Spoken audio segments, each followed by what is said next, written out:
شرو پفچونه دناوورا هزن رژیمه و چکدارین داعش لدردورا باجار تدمر لپارزگاه حمصه دومه. لگور آگاهین جناوه هرمات التمره.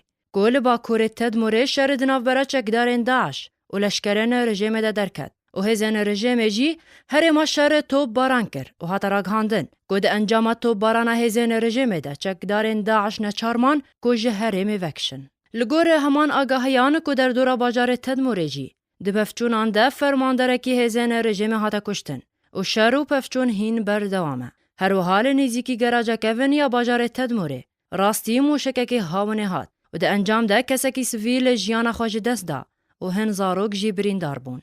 جالی خواه روانگه سوریا مافی مروان دیار کر. گوش دست بکا ایریشا چکدارین داعش لسر باجار تدمریه دیروکی و باجاروک سخنه حمصه 123 لشکرین رژیم سوریه و هزین آلی گروه و 115 چکدارین داعش هات نکشتن. لعالی کی دنجی روانگه دست نشان کرد که در دوره 49 فرمانبرین حکومت لتدمر هات نکشتن و کسین هات نکشتن لباکور و روشلاتی تدمر لگند عامریه و هرما آواهیا فرمانبران بون.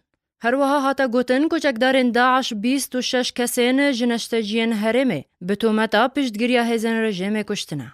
ده جی چالکوان سوریه را گهاندن گود شریل باجار تدمریه دیروکی ده. چکدارین داعش دزدانی نسرتاخین با کور وی باجاری و دیار کرن که پشتی شرکی گرانه به هزن ارتشا سوریه دزدانین سربشکی مازن جتاخین با کور باجار تدمره.